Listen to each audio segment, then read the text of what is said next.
Hello, Avery. Thank you so much for giving this interview in preparation for the first network meeting for women and non-binary people in Yiddish culture. How are you these days? Oh, I'm great, Andrea. I'm in Italy, going back to Dresden in about a month, and living with culture under Corona, as we all are. As we all are. And I have a question for you.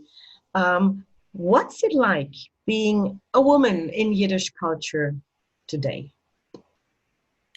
That's a good question. You know, it's funny, I don't feel that much of a difference in being a woman because I sort of naturally take leader positions, and you know, I'm the leader of a group, I'm the leader of a festival, so I don't feel that much of a conflict as being a woman, or that I'm, you know, held back in any way as being a woman, for being a woman specifically in Yiddish culture. That I will say. It doesn't feel really like a men's club to me. What goes on outside of that is different, or your reception in different kinds of environments is different, but as far as Yiddish culture, working in Yiddish culture is concerned, I don't feel a very big difference between male and female roles. And can you tell us why you think there is not much of a difference, why Yiddish culture is not a men's club? Do you have a comparison to other cultures, for example, where you had the impression, oh, this is more like a men's club compared to Yiddish culture? Well, for example, as a recorder player, in almost all of the cases, in music schools, women are teaching. In conservatories, men are teaching. And there's that kind of a separation. You know, in life itself, especially in Italy, it's kind of like a man is listened to and a woman is not. But as far as Yiddish culture is concerned, there are a lot of women in important positions. You know, you don't have this separation. There are women who teach instrumental music. There are women who teach singing, and there are men who teach instrumental music and men who teach singing. And I don't feel that there's sort of a men's club as far as that's concerned, because there are a lot of women in positions of power, as there are also men in positions, you know, of less power. And how are you dealing with the current situation due to COVID-19? Yeah, well, I mean, also artistically, what are your challenges, and is there like an idea? How do you manage as an artist?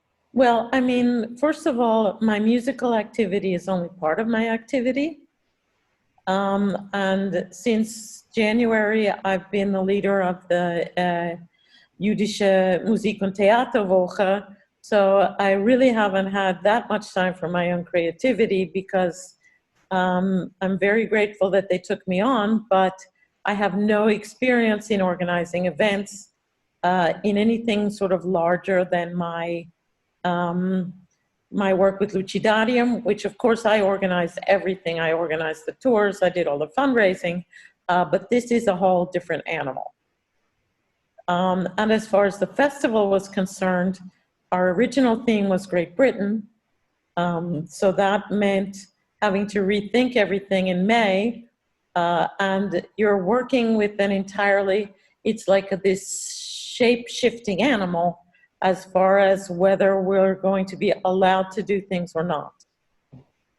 Yeah, yeah. And, you know, no matter what I wanted, the festival board made the decision not to cancel, not to move, and not to put it online, which I'm actually very happy of, because in many cases, I kind of let their greater experience take the lead.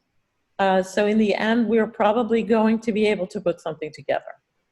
Yeah, I'm wishing you the best of luck for that. And mazel tov to the position that you were able to get. Yeah. Thank you. Thank you. So when you look back at your career, is there an advice that you would give to your younger self? That's an interesting one because, you know, I'm an outlier because I do earlier music.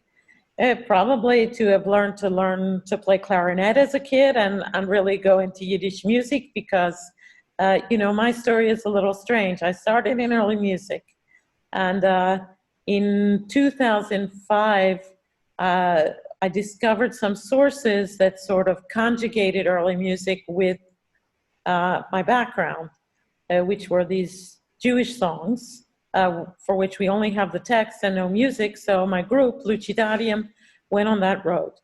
And then in 2011, I was called to teach at Yiddish Summer Weimar. And that was really a life-changing event because it was like going home again. But it's kind of hard because the music I do does not really, it's a little bit like putting a round peg into a square hole. It can be used sometimes, but it doesn't really apply to the mainstream. So I probably would have worked harder and learned another instrument and maybe gotten into klezmer music earlier. I don't know. But for my younger self, I mean, there's a lot of things I would do as far as life is concerned, but as far as career is concerned, not so much. Okay. So. Thank you.